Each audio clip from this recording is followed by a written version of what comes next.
Yes, it's about the boy child. Let me talk to him first. Akira. Okay, so first off, thank you for having me here.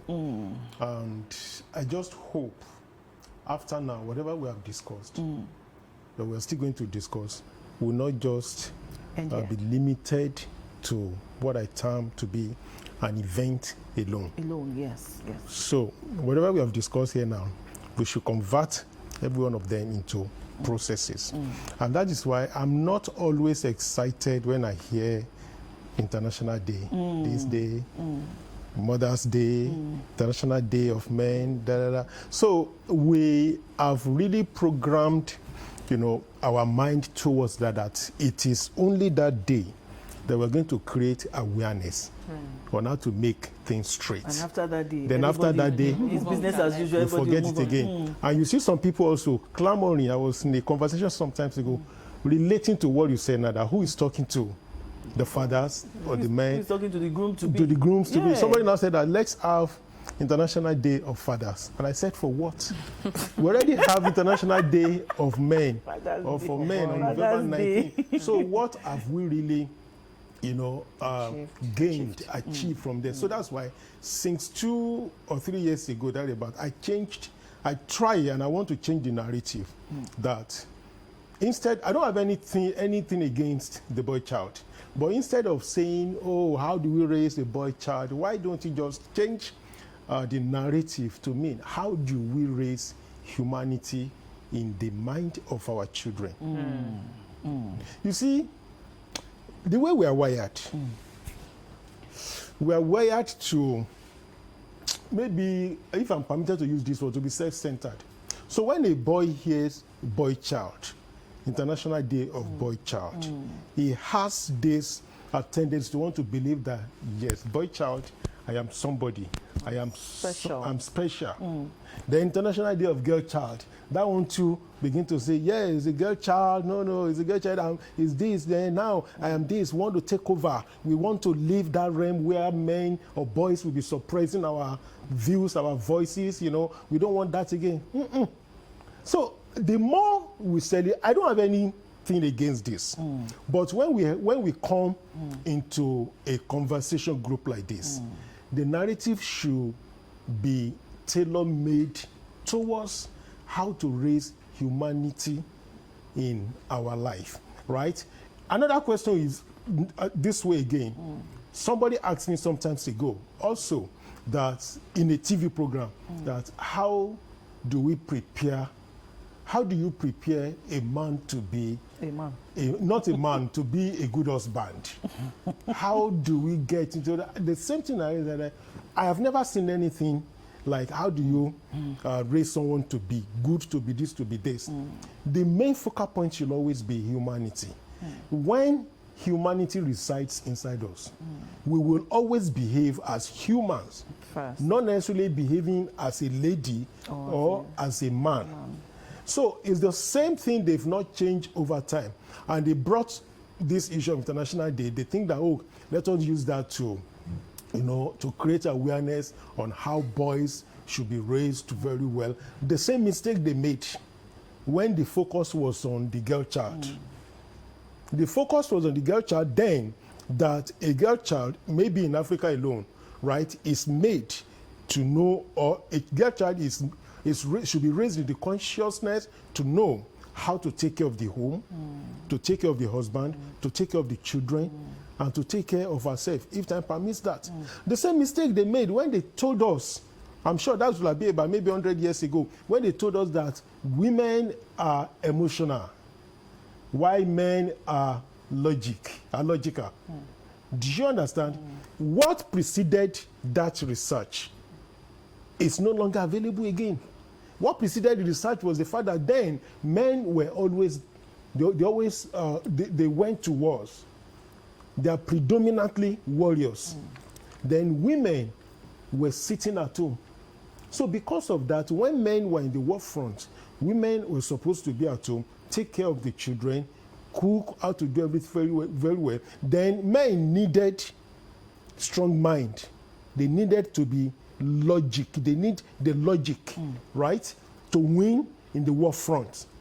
So the same thing, you know, they took down to us, our generation. I belong to Generation Next. The people, I mean, the children that were given birth to in 1965 to 1980. So what we're made to know is just that you are a man. You must be able to provide for the home. Okay, I'm going to cut you there, Akemopo. I want Dayo to also comment on what he has said, and of course the significance of International Boys Day.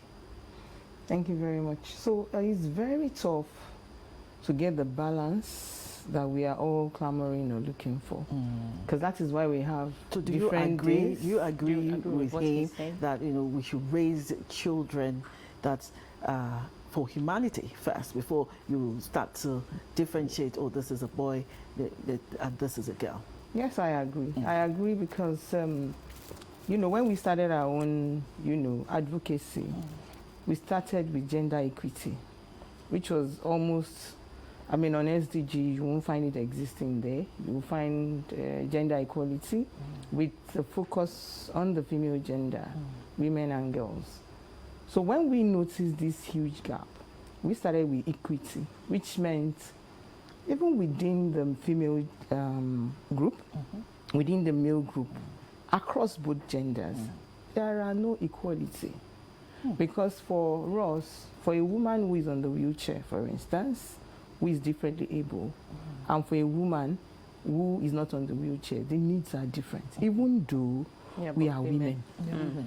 And that is not being taken, there is just a blanket cover to say, gender equality. So when we started advocacy, we started pushing the gender equity narrative, where both female and male gender are giving that equal focal point with needs, needs even within the gender being taken care of.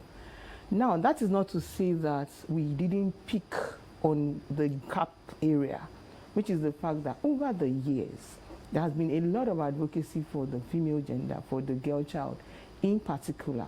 Almost like everybody wanted to be politically correct, to just align with the global, you have that global alignment, even when they don't even have that vision. But, we just need to be there.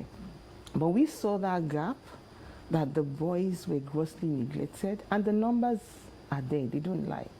We worked in the correctional center this is our 7th year on this advocacy. And when you compare the numbers of boys in the correctional center with the girls, it's almost like a 92 to 8% in number. Nice. Yes. So we have more boys in the crime scene, committing all manner of, and these crimes, we've been to Oregon, we've been to Birel, we've been to Sherry. And in this location, we were there for more than 6 months. In Oregon, we spent a year just going there to teach the boys. So facts are there.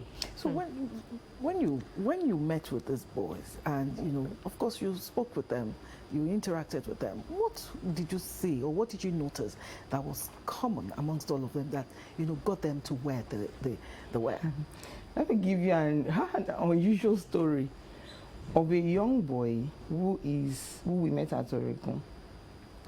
His father sells drugs, and his father said, unless you join me to sell drugs, I will not pay for your school fees, I won't take care of you. So he ran away from home. He was picked on the street, because some of these boys were also picked on the streets and taken to the center. And when they get to the center, sometimes because they don't have a home to return to, they just keep them in the center. So this is just a story of an innocent boy who realizes that I don't want to be part of a crime, but I don't have anywhere to go. That's just one story.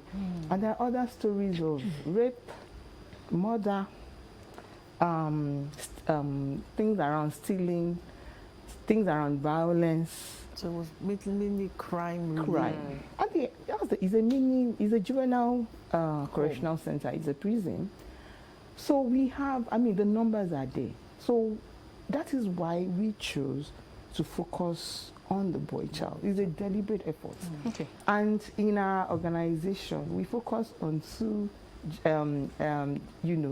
ends of the continuum. We focus on the boys and on the women. People will say, oh, why two demographics? Because one is at the cost center and one is at the receiving end. So everything that happens from when a young boy commits a crime, learns to abuse, the female kind of had the receiving end. So that is why we decided to take care of that gap from boys to women. Okay. So